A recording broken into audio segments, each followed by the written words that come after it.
Hello बच्चों, कैसे हो आप सब। आई होप आप सब अच्छे होंगे। आज हम एक नया चैप्टर शुरू करने वाले हैं जिसका नाम है आर यूनिवर्स।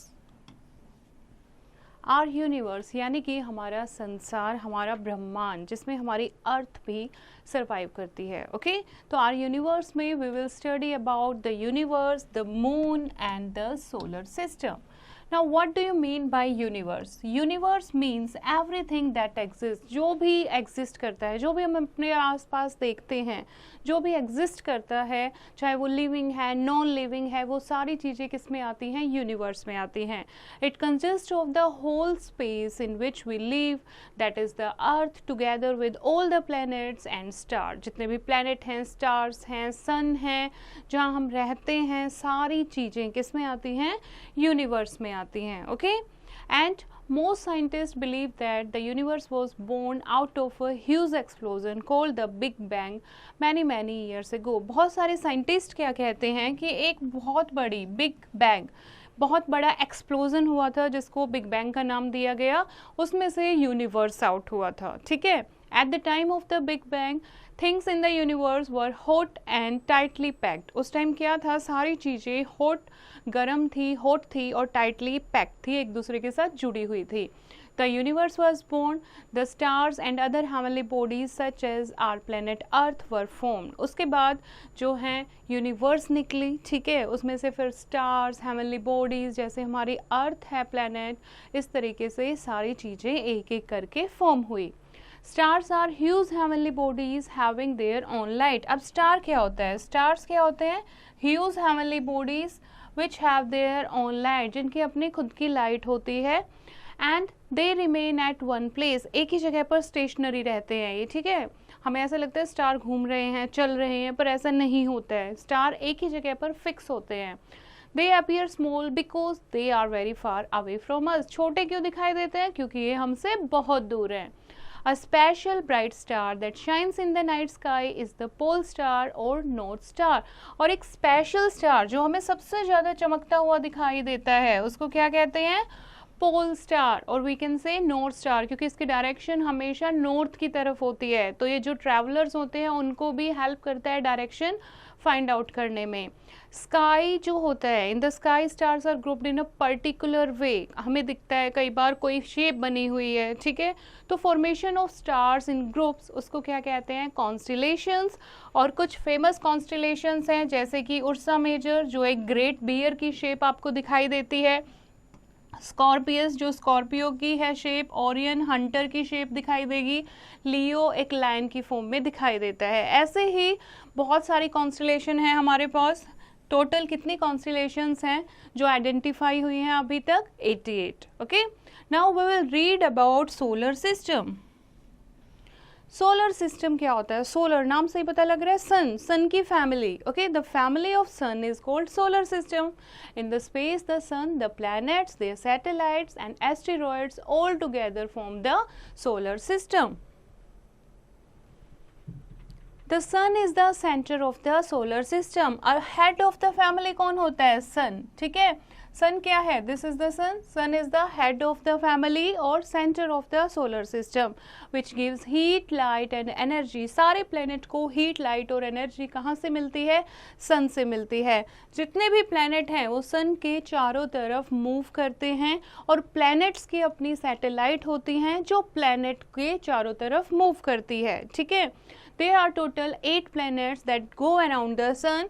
That is, ये आपको नाम याद होने चाहिए. First is Mercury, then Venus, Earth, Mars, Jupiter, Saturn, Uranus and Neptune.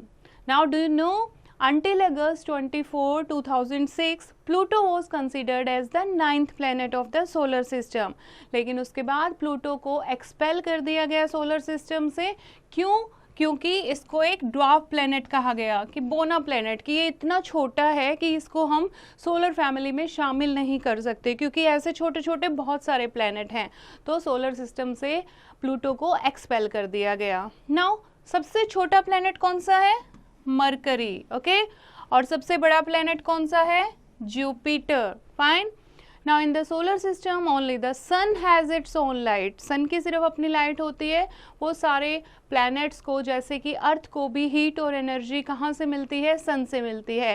किसी भी प्लैनेट की अपनी लाइट नहीं होती, सारे प्लैनेट्स को सन की लाइट से ही रिफ्लेक्ट होते हैं, वो हमें दिखाई देते हैं और उन्हें हीट एंड एनर्जी प्रोवाइड होती है। Now do you know the rays of the sun takes 8 minutes to reach the earth surface. 8 minute लगती हैं सन रेज को हमारी धरती पर पहुंचने के लिए। Now we will read about चंदा मामा, that is moon. A satellite is a small object that revolves around a planet. Moon क्या है, हमारी अर्थ की सैटेलाइट है। सैटेलाइट क्या होता है, अभी आपको बताया था, जो प्लेनेट के चारों तरफ मूव करती है, ठीक है। तो all the planets in the solar system except Mercury and Venus have their own natural satellite। सारे जितने भी प्लैनेट हैं सोलर सिस्टम में, मरकरी और वीनस को छोड़कर सबकी अपनी सैटेलाइट्स हैं। The moon is the only natural satellite of the earth, और मून अर्थ की सैटेलाइट है। Like the sun we can clearly see the moon in the sky. In comparison with the earth, the moon is smaller in size and completes one revolution of earth in 27.3 days। Moon जो है अर्थ से अगर compare करें तो moon बहुत छोटा है, वो एक पूरा रेवोल्यूशन जो है अर्थ के चारों तरफ एक चक्कर जो है 27.3 डेज में कंप्लीट करता है। It does not have its own heat and light, अपनी हीट एंड लाइट नहीं होती मून के पास भी। It shines as it reflect the light of the sun that falls on it, और ये भी जो सूरज की रोशनी उसके ऊपर पड़ती है उससे ही चमकता हुआ दिखाई देता है। The moon appears to change its shape from day to day which is known as phases of the moon. आपने देखा होगा, कभी आपको चांद ऐसे दिखाई देता है, कभी पूरा ब्लैक दिखाई देगा, कभी ऐसे दिखता है, कभी आधा दिखता है, कभी पूरा गोल दिखता है। तो जब चांद की, मून की जो शेप चेंज होती है उसको कहते हैं फेजेस ऑफ द मून, ठीक है।